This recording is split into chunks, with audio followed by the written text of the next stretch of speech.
want you to know that you never have to be alone.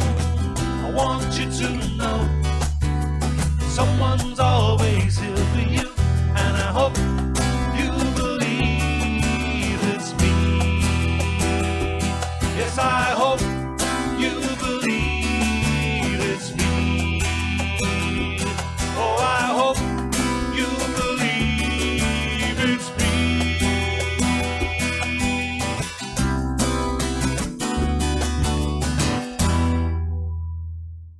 Well, hello everyone, and welcome to another edition of the Invisible Song Club. My name is Mark Davis. This lovely lady beside me is Angela R. Campbell. How are you doing, Angela? I'm doing just wonderful, Mark, and Excellent. hello to everybody in Song Club. Well, hello everyone. Thanks so much for joining us. I'd like to start, as we usually do, by asking for you to share the stream. The more people that we get here, the more input we have, the more fun we are going to have. We've got a couple of great tunes. However, if you're not familiar with Song Club, maybe we should tell them what Song Club is about, Angela. Well, as soon as I get my chair comfortable here, Mark. Let's all get comfortable. The Invisible Song Club is a song club. It's very much like a book club. So what we do is every 2 weeks, Mark and I go on Facebook Live and YouTube Live, and we stream a conversation about 2 songs that we've chosen for the show. Song Club help us choose the songs. The 2 songs that were chosen for this show were chosen by the Song Club members. And we review the songs. So if you go on to the Invisible Song Club podcast page and you join the group, then you'll find out what the songs are ahead of time, and you can listen to the songs, decide what you think, and then join us during the stream and give us your opinion, because this show is all about your opinion. Mark and I are just here to keep you company. Yes, and well, one of us has an opinion. We'll find out what that is later, I guess. Yeah, so I think the way we will do the show, we've got something a little bit different. So Angela's actually prepared a little intro video for each of the artists. So we'll do what we normally do. We'll play a short audio clip, about 10 seconds. Just hopefully we can get past the censors, the algorithms that might shut us down. And then Angela's video, and then we'll come back. So I'll play those for you now, one after the other. Make sure everything's in order. There you are. It happened such a long, long time ago.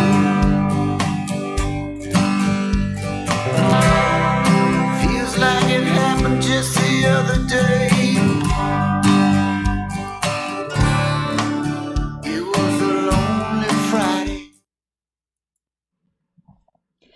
Kevin Jollimore is a musician, actor, and voiceover actor. He's also been known to sit on the Toronto subway sketching. Kevin Jollimore was born and raised in Atlantic Canada. He began his entertainment career appearing as a child actor at Halifax Neptune Theatre. As a teenager, Kevin cut his teeth with a couple of different high school bands, and by age 20 was drawn to Toronto to pursue his rock and roll dreams. I experienced Kevin Jollimore's music for the first time at the now closed Graffiti's Bar and Grill in Kensington Market in Toronto. God, I miss that place. I would go every weekend to see Kevin Jollimore, Gerard Popma, and the Sin City Boys, who were the house band. I have such fond memories and was so sad to hear that Graffiti's closed forever back in 2018. The Sin City Boys was an outlet for Kevin's original material. 5 albums and over 500 shows later, Kevin pulled up stakes in Toronto in 2017 and moved back to where things all got started, Halifax, Nova Scotia. Kevin's Halifax trio, featuring childhood friend Donnie Donahue, ex-Razorbacks, is called Kevin Jollimore and the Relics. Specializing in all acoustic versions of Kevin's original songs, they've met with great response at their fun-filled shows. Always a prolific songwriter, Jollimore's stated goal for 2021 is to finish and post on social media 1 new song every week for 52 weeks. The song we're reviewing today is called Blue September. Here we go. Okay. Yeah. Do you have any thoughts on this song, Angela, while I get the next step ready? I do, of course I do, because I've been enjoying Kevin Jollimore's music for a long time now. And he is a rock musician, but he's also very much into rockabilly. And I think that you can sense a little bit that there's a bit of a retro sound.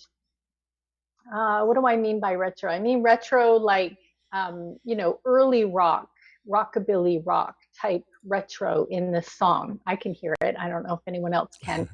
And so, it's a nice, relaxing tune, but it has that hint of, I don't know, 1950s Billie Holiday. I'm not sure who to compare it to, but that's kind of the era that I'm talking about. And I thought it was really good. I liked it. It was great. Excellent. I've got a comparison, which I will leave for the end of my bit. So Okay. I will steal the screen and I will get on. So yeah, so Blue September. It's I think I would describe this as a blues song, but it's not a blues song. So I'm going to refer to that in a little bit as well. So here we go. So the song actually starts with a guitar strumming an an uncomplicated descending chord progression. Immediately we're set up for the sad topic of the song, and the sadness, unfortunately, or fortunately, doesn't actually let up. It is a very much a blue song. The drums provide a steady beats with the ringing clack of a drumstick on a snare drum rim, which remains consistent throughout the song. The drums are there, in my opinion, they're too solid to provide a framework for the voice and guitar. The drums are there, but after a while you don't notice them. You're kind of fixed on the guitar and voice. It's kind of like the way a railway tracks on a train. Once you're in the train and you're set off, you don't kind of notice the rhythm anymore until it stops, and then you go, oh, I missed that. We need to see that, or need to hear that rather. I couldn't really hear a bass, so I'm assuming there wasn't one if it wasn't very loud. But then again, it was only when I went back to listen to it for the analysis to try and figure out what the instrumentation was to realize it was missing. What that tells me is that the bass wasn't really necessary at all. And in fact, some bass players might even just get in the way by playing a bass line on that. So the vocals for the most part are a nice low rumble, following the progressions of the chords pretty much exactly. Occasionally the vocals reach up for some higher notes, which provide a brief change, which prevents the descending chord progression becoming too much. It's at this point that an electric guitar joins in, strumming the chord on the first beats of the bar, and this adds to the sad emotion of the song, even though it does, contradictorily brightens it up as well, musically. Now, if you read the lyrics before you heard the song, you will definitely think that it was a blues song. But there is definitely a folk base to the way he presents the song. It tells a story of a very specific event, so it's a very short time period. The moment when it becomes obvious that our relationship is over. In this particular case, the image of a man sitting down watching the door close and ending there sitting alone. It is actually a very poignant song. I think that we've all been at that particular point. And emotionally, I became very invested in the song. The more I actually listened to it, the more that story just kind of seems to have just appealed to me personally. Now, when I first heard the song, I actually was hearing a lot of Bob Dylan in there. And I had not heard anything else that he has produced. But I can see for sure where Angela was coming from, because it has that older kind of vibe to it. And it was actually reminded me of the Travelling Wilburys song, End of the Line, particularly the chorus. So if you like the Travelling Wilburys, and I do, you'll certainly love this song. Definitely recommend it. Let's bring Angela back. Angela. Hey. Yeah, yeah. I like the Travelling Wilburys comparison. Yeah. I was just looking on our Facebook page to see if anybody's talking. People are joining, but I don't see any chat. Do you see any chat? I see no chat. Come on, guys. This is unlike you for not chatting, there. So chat along. Here we go. There's like a few people watching, but no one wants to talk. So that's okay. We have the shy ones today, I take We it. do. And I do encourage everybody to chat if you have an opinion, even if it's just a thumbs up, just let us know you like it or not, whether you agree with us or not. But yeah, that would be lovely if you would. Okay. With no audience participation today on the song. It's not too late, by the way. If you want to join in the chat, you can. We can read this at the end as well, so don't worry out if you don't think you've missed it. All right. Okay. Yes. That's right. All right, so I guess we move on. Yes, please. Okay, so the next song we're going to... so Shaleem just did say, coming in a bit late was that what was the first song? Actually, just check in the description, Shaleem. We'll check in the description and we'll move on with the second one. Okay, so we go. So I'm going to play, again, we'll do the same thing. We'll play a short audio clip and then we'll play a short video presentation that Angela has put together. You do that and I'll chat with Shaleem. Hey, here we go. I'll use the light of the moon to find my way back to you.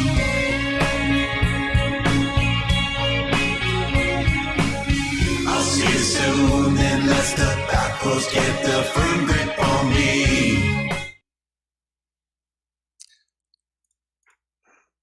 Ian Krochak is a country music singer-songwriter from Winnipeg, Manitoba. Ian's first EP, entitled My Many Faces, was produced by Juno Award-winning producer Danny Patton at Airwaves Recording Studio in Calgary, Alberta. Firm Grip on Me, the song we're talking about today, is the third single to be released from Ian Krochak's upcoming 2021 EP Drive Steady. Ian says he has been heavily influenced by singers such as Neil Young, Tom Petty, and Bob Dylan. This recording was done together with Len Milne at the award-winning Bedside Studios in Winnipeg, Manitoba. I love introducing you folks to artists like Ian who really haven't done very much yet, but are building up a body of work and finding their Canadian music voice and brand. Ian has clearly been spending money in studios, but he's also created a good-looking website, electronic press kit, and social media presence. Mark and I discovered Ian because we couldn't help but see his constant posts and shares of the new song, Firm Grip on Me. So without further ado, as my colleague Mark would say, let's talk about the song. There we go. Okay, I think just worth mentioning, I'm not sure if we were clear about which song we were discussing before. I don't know if people just came in late, but the previous song was in September by Kevin Jollimore. And so today I'm going to make sure we say that this is actually Firm Grip on Me by Ian Krochak. No confusions. Excellent. I did put the links in the comments. So if any of the Song Club want to check out those links and have a listen while we're talking too, that works as well. For sure. And one of the reasons I said it, repeated that for those of you who are not either watching the chat or those of you who are on YouTube, my mum won't be seeing the chat. So there you are. Yeah, I love watching on YouTube. I watch all kinds of YouTubers on TV, like big screen. Indeed. Although I don't know that I want anyone watching me on the big screen, honestly. Come to think of it. So, just give me. Yep, I'm just getting my stuff together. Okay. There we go. Good. Yeah, I am ready. Okay. Okay, so we'll get on with it.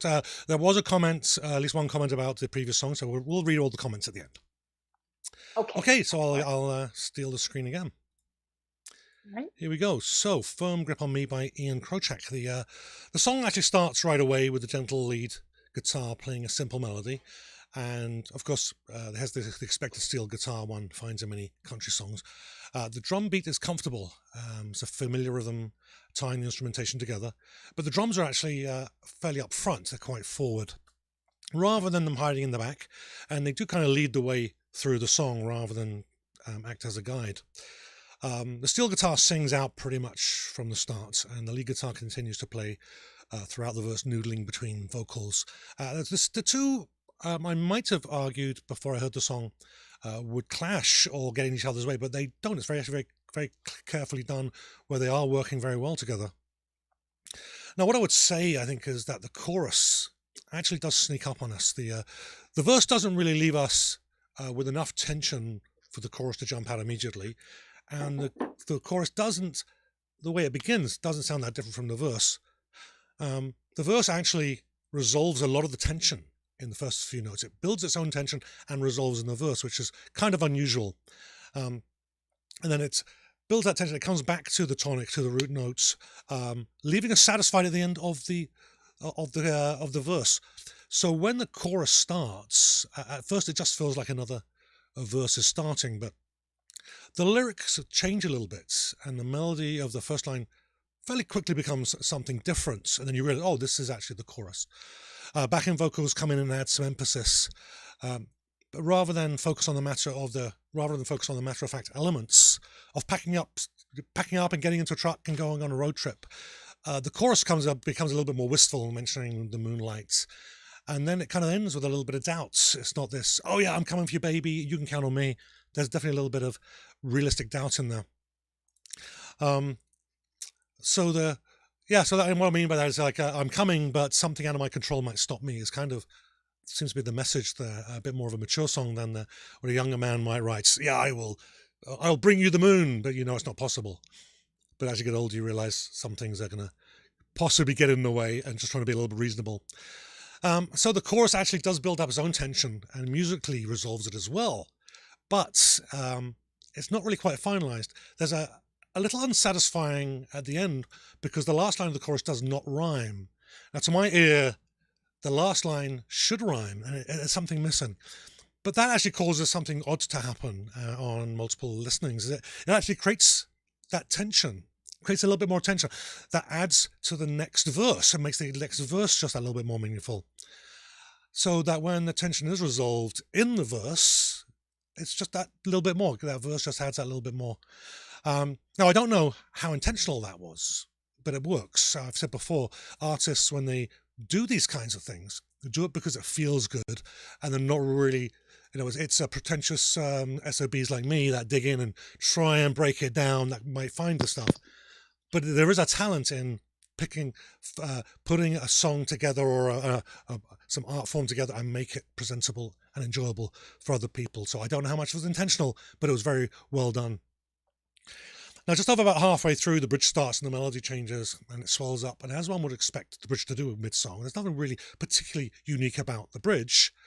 But it does give us a nice break from what was already a very melodic song. And again, oddly, it emphasizes the doubts of the person making the road trip, which is kind of a little, the music is bright, but the message is kind of a little more down to earth, not quite as confident as it might be as a teenager writing it. So this is at once a very positive song of nothing will stop me, nothing will stop me being by your side, as well as a little negative or at least doubtful, a little more down to earth, that something out of our control might stop us reaching our goal. So in many ways, what appears to be a simple song actually has a lot going on in there. You don't have to dig too deep in to enjoy this one either. Even a casual listen will make this a very satisfying song. Angela.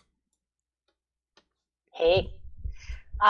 So I am not a big country music fan. I like a well-written song, and I don't care what genre it's in. So I can't say I don't like country music, but generally I don't like country music. This song actually is sounds more like a pop song, except for the twangy guitar. And it's the twangy guitar that I don't like, but there's not a lot of it in this song. So, except at the end, just to remind you, this is a country song. At the very end, it ends with the twangy guitar. I liked the lyrics. It tells a good story. A very relatable story to anyone in a relationship where you're all in until you're not all in, and you pull back, and then you're all in. So I like the lyrics. I'll see you soon unless the back roads get their firm grip on me, which is the title. I thought that was clever. I don't think I've ever heard that in a song before. So that was, caught my ear.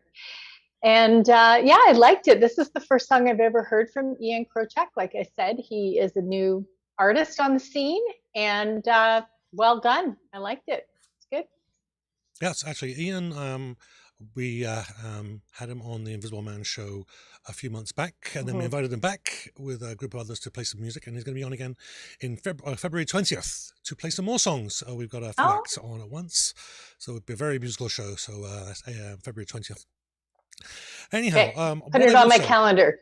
Yeah, what I would say is I'm going to say to you what I say to Ryan, because every now and again he'll say, well, I'm not really a country music fan. And I got to remind him that a lot of the music that he likes and a lot of music that we play has a very, may not be overtly, but there's a very solid country background to that. Without blues, we wouldn't have rockabilly. We wouldn't have all this Yeah. rock and roll that we love now. So those are the two founding It's pieces of true. music. for rock and roll. There are some very defining sounds in country music that differentiate it, and I think that's probably what I say that I don't like.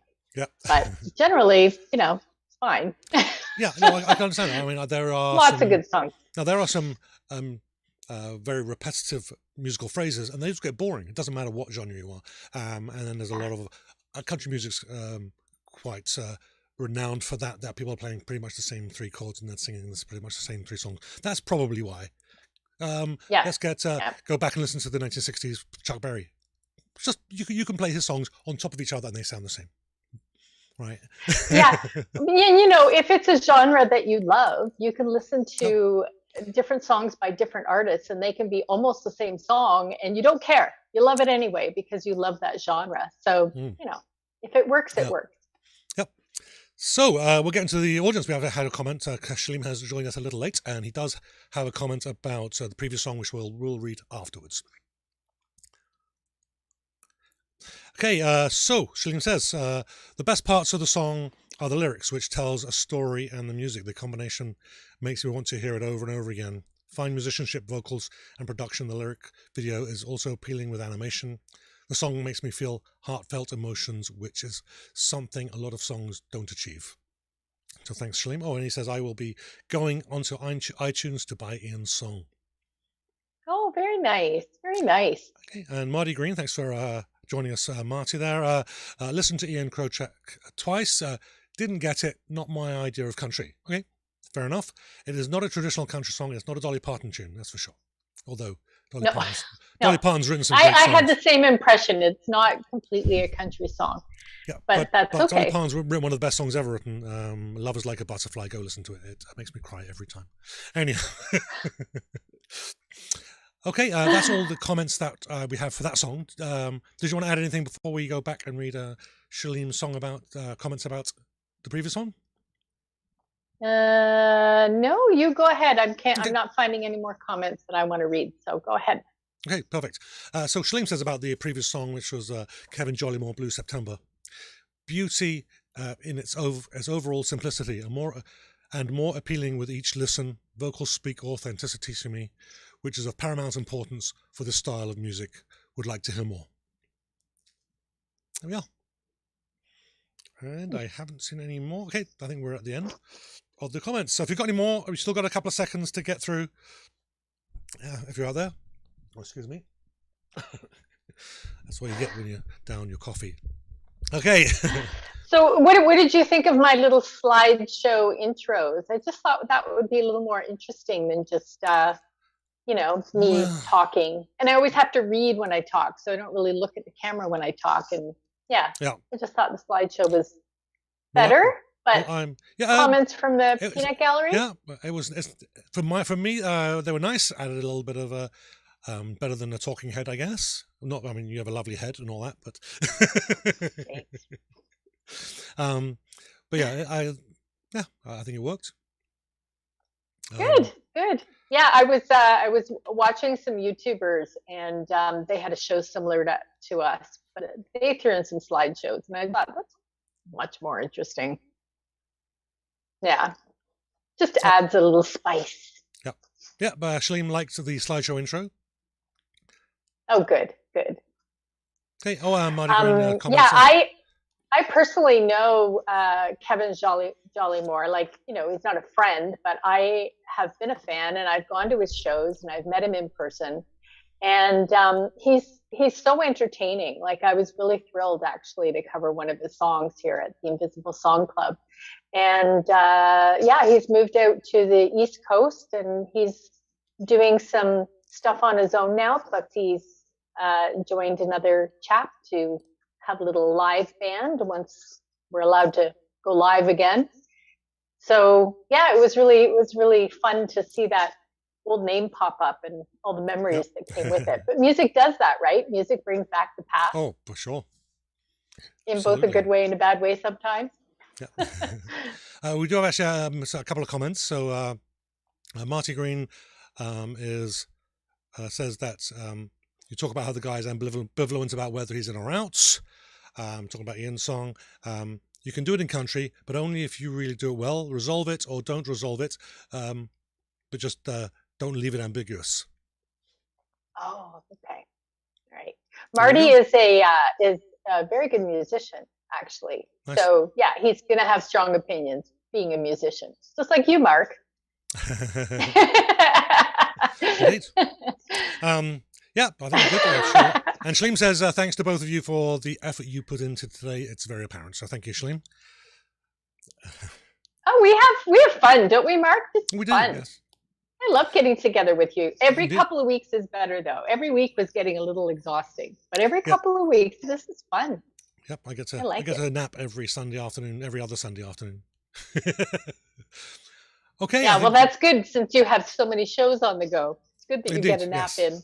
With one more potentially joining we're starting another one, but I'm in talks. I've got to figure it out first, and so it may not be for a few months yet. Yeah. Okay, so thanks everybody for joining us. I hope you've enjoyed the songs, you've enjoyed the conversation. Thank you so much for, particularly for Marty and Shaleem for joining in with the chat. Very much appreciated. And it's still not too late to share this show with your friends. Invite them to the Invisible Song Club group and join in the chats. And we'll later today or tomorrow we will post the songs for the next show. So before we go, I just wanted to give you a little tell you a little bit about us. So Angela, Oh Just Eat It. What is Oh Just Eat It? Come on. OhJustEatIt.ca is a blog that I created back in 2010, 2011. And the point of the blog is to share Canadian indie music. So as I go out and I see indie artists performing, or I learn about some new indie music coming out of Canada that I'm interested in, I will share on social media, share on my blog, share on my videos, podcasts like this, and try to get the word out there that there is some fantastic music coming out of Canada. Canada has amazing music, and we get a lot of American music here in Canada. We get some UK music and, music from other places around the world, but we're not hearing enough Canadian music. There's so much out there, and I'm just trying to give it a little push, little support. Indeed. And the Invisible Man is actually comprises of 3 shows, the Invisible Song Club being one of them, which we partnered with Oh Just Eat It with. And we do the Invisible Man show, which is the original show where we interview musicians from all around the world. We're going to be doing a lot more music, live performances, and maybe some discussion throughout the following year, just to break it up and make it a little bit more unique. And we have the Welcome to the Madhouse, which I host with Adam Feasey in the UK, where we talk British rock and roll. And I don't know any of the acts that he brings on, but apparently they're very big and famous, me being in Canada. So it's a lot of fun. That's at on a Wednesday evening, evening in the UK, 2 p.m. in Central, 8 p.m. in the UK. And all information can be found, including old shows or previous shows from all 3 shows, can be found at the invisibleman.ca websites. So go check that out. Okay, so thank you very much. It's really interesting listening to your shows, Mark, because I learned so much about music that I haven't heard of before, especially the stuff coming from Adam Feasey, because that's in the UK. And, he knows a lot of the acts out there. And, it's fascinating learning about all this new music. So that's what it's all about, right? Yep. It's all about sharing with each other. Yep, that's exactly what it should be about. So And I've always believed it. So thank you very much for joining us, everybody. Thanks again, Angela, for joining me as well. We will catch you here on the Invisible Song Club in 2 weeks. Watch the Song Club group Facebook page for the notification of who's on next. Okay, thank you very much, and we'll catch you all later. Bye.